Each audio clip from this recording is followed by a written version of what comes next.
Hi everyone, Big Pauly back for a brand new video. Yes, back to talk about my top 10 favourite films of 2023. That's right, we are at the end of the year and it's time to review and look at what came out. A few of them have been kind of like rolled over from last year. A couple that might have been in my top 10 have rolled over into next year. So we've got to go with what we actually came out with and what I actually watched. There's a couple of honourable mentions as well.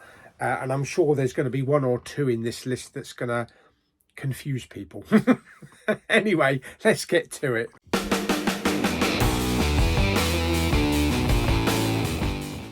Okay, so I saw quite a few films at the cinema this last year. It's got to be about 50 or 60. There were some good ones, there were some fantastic films, and there were some films that were just there. Yeah, but this is, I've thingied it down to my top 10. Okay, so a couple of honourable mentions, but yeah, let's check them out. Okay, so first up with one of the honourable mentions is Blue Beetle. That's right. A DCEU film that kind of surprised me. I can't remember his name, but it's the guy from Cobra Kai. Really good. I love the family dynamics of this. Basically about this weird superhero device that attaches itself to him and it turns him into kind of like an Iron Man character. So really enjoyed it. Good soundtrack. And yeah, really enjoyed that one. Right, okay, so my next honourable mention is gonna baffle quite a few people, I think. My next honourable mention is Oppenheimer. Yes, Oppenheimer's not in my top 10 of the year. I know. It's probably a high up in a lot of people's list. This was a good Christopher Nolan film. I wouldn't say this is one of his best, although a lot of people will say yes it is, but that's completely fine because we all like what we like. It was a 3-hour film. It was very dialogue heavy, and I don't think the outcome was is explosive enough as it should have been. He should have detonated a real atom bomb to get the best of to get the best shots. But it is good. It is good. I don't know how much rewatchability there is in it, though. You know, I can sit there and watch The Dark Knight or Interstellar or any of the other films. I'm not sure how much rewatchability Oppenheimer has. It's going to probably be one a year. But anyway, that's that. Right, let's get into my top 10. So at number 10, The Man with the Hat is back. That's right, Indiana Jones returns for the 5th time in Dial of Destiny.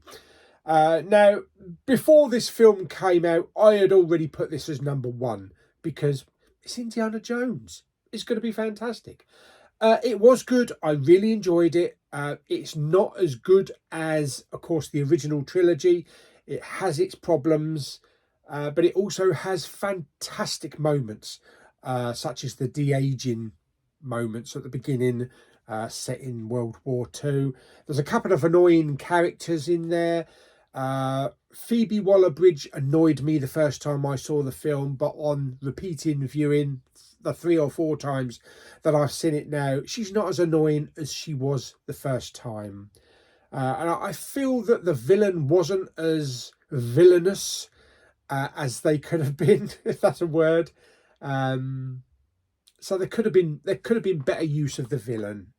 And so far as the device that's used, the Dial of Destiny, there's only so many things that you can do. You know, we've had the power of God. You know, we've had the Holy Grail for immortality. And we've had aliens. Time travel is really the only thing that you can do. I did think it was okay the way they did it, but I probably envisioned it going a different way. But anyway, that's Indiana Jones and the Dial of Destiny, number 10. Number 9 on my list is the latest Martin Scorsese film, Killers of the Flower Moon, with Leonardo DiCaprio and Robert De Niro.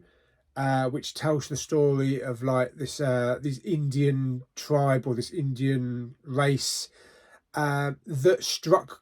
Well, they didn't strike gold, but they struck oil and become very rich and respected. But a lot of people in the area where they lived didn't like them and basically wanted to steal the oil, steal the money. So yeah, it's really good. It's another long film, about 3 hours or so, but performances were fantastic.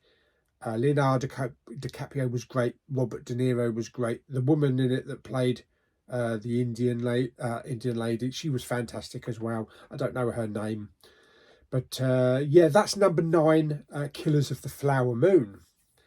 Number 8 on my list is a film that I didn't think would be in my top 10. Now, I do like the subject of this. It is car racing.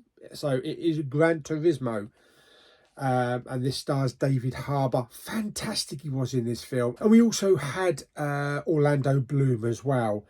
And this tells the true life story of a group of young teens that play games, play racing games in their bedrooms, and they get a chance to actually go into a contest, and then the winner will be picked to actually race in real life.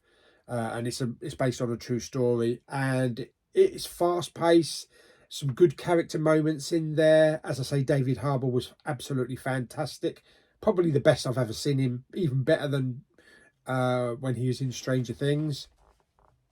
The racing scenes were great, were intense, and just surprised me. It really did surprise me, this film did. Yeah, so that's Gran Turismo. That's number 8 on my list.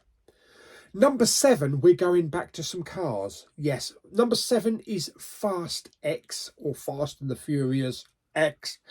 Really enjoyed this. I saw this at the cinema with Lulu. We saw this in IMAX. What can I say? It's just Fast and Furious. It's explosions, it's cars, it's stupid stunts that make no sense. It's just fun, and it's got Jason Momoa playing a fantastic character. I just loved his character and the way that he played it, and it's just a fun film. And I'm really looking forward to the next Fast film, or the last Fast film. But that's Fast X, number 7 on my list. Number 6 is the latest film from Gareth Edwards. This is The Creator. And this is a very unique film. It does have kind of like overtones of Rogue One in there. You can see his filmmaking style. It's very unique. It's got a bit of Blade Runner in there as well. And it's all to do with like these AI robots. There's a war between humans and AI robots after a bomb was detonated, a nuclear bomb was detonated, and they're at each other's throats and trying to kill each other off.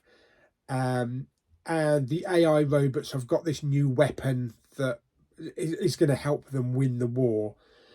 Really good. A lot of people didn't like the ending. I thought the ending was perfectly fine. I can't wait to get it on physical. It's going to look fantastic in 4K, but really enjoyed The Creator. Yeah, that's number 6 on my list. Number 5 is Spider-Man Across the Spider-Verse. That's right. When I first went to see the first film, I thought it was just okay. I saw it in 3D, and the 3D wasn't very good. I don't know whether or not it was a dodgy projection, but it kind of was very blurred and kind of gave me a headache. So I didn't really like the animation style, but I've then since rewatched it in 4K, really enjoyed it, really enjoyed the character of Miles Morales. And Spider-Man Across the Spider-Verse just opened the entire universe up, or the Spider-Verse up, to all these new characters, Spider-Punk, and there's so many other different versions of Spider-Man, and it was just a bigger, grander film. So now I'm really looking forward to Beyond the Spider-Verse. But yeah, really enjoyed this one, and that's number 5 on my list. Okay, so number 4 on my list of best films of the year is John Wick Chapter 4. Really enjoyed this film. It's John Wick. It's John Wick. You don't go up against John Wick unless you know you're going to win. There were some great moments in this. Pennywise was in it as well. He played a kind of like the villain in it, and it's just John Wick. Fast-paced action, arse-kicking, lots of car chases, and a rather long and exhausting climb up a lot of steps, which Lulu and Claire have actually done. They've actually walked up those steps. Yes, and it's just exhausting, but it was a great action film. Number 3 on my list. I just went to see this a week or two ago, and I figured I'll go and see it because I like the American versions of this character, but I'm not so hot on the original of these, and it's Godzilla. Yeah, Godzilla -1.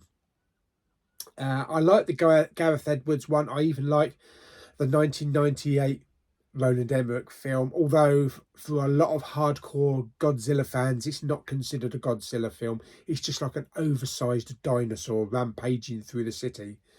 Yeah, so I'm not into the is it Toho, the Toho classics.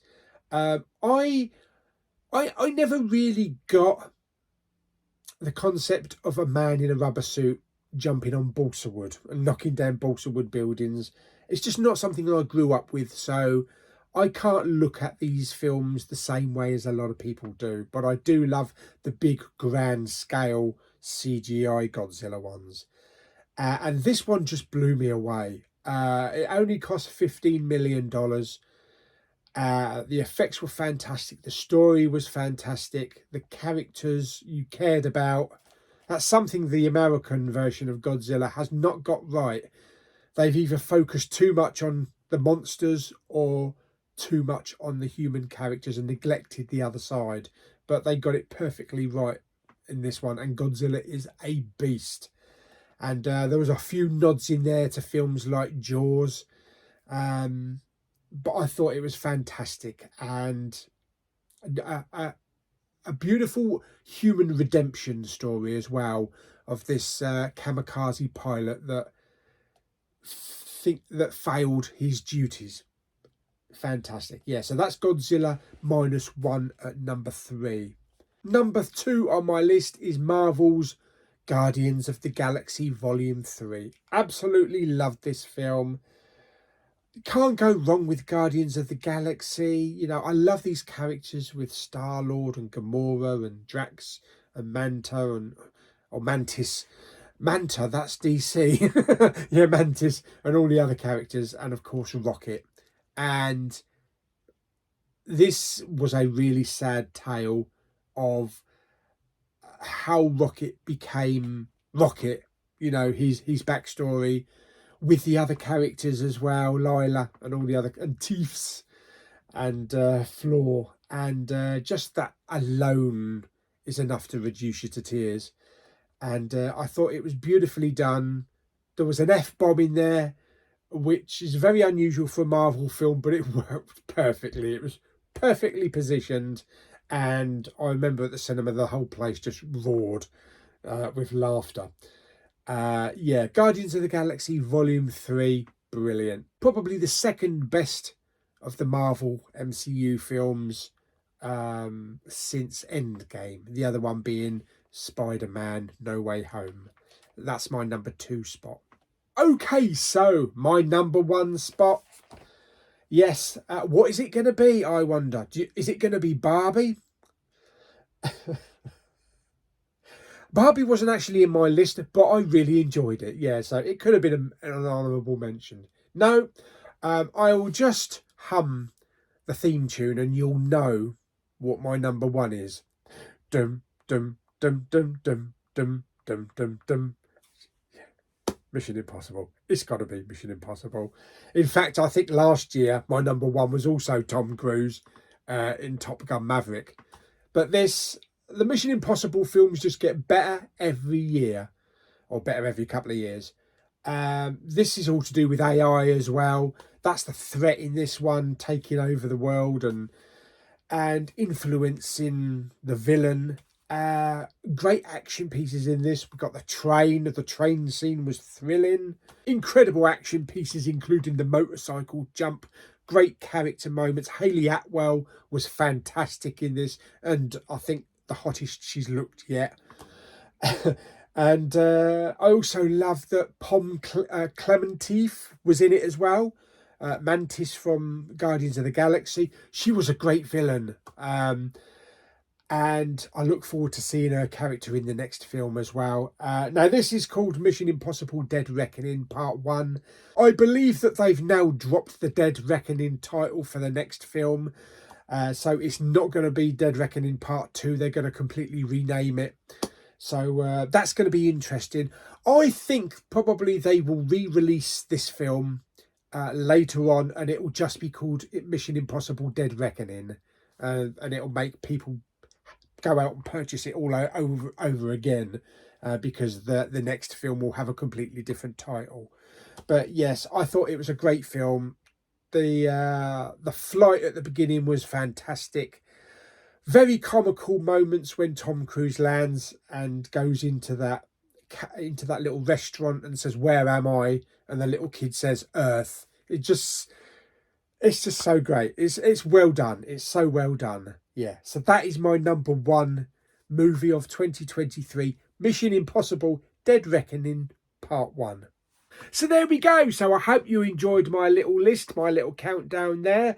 It might have surprised you. You might have thought, yeah, well, I expected that from Big Pauly. There's probably a few films in there that I've not seen yet.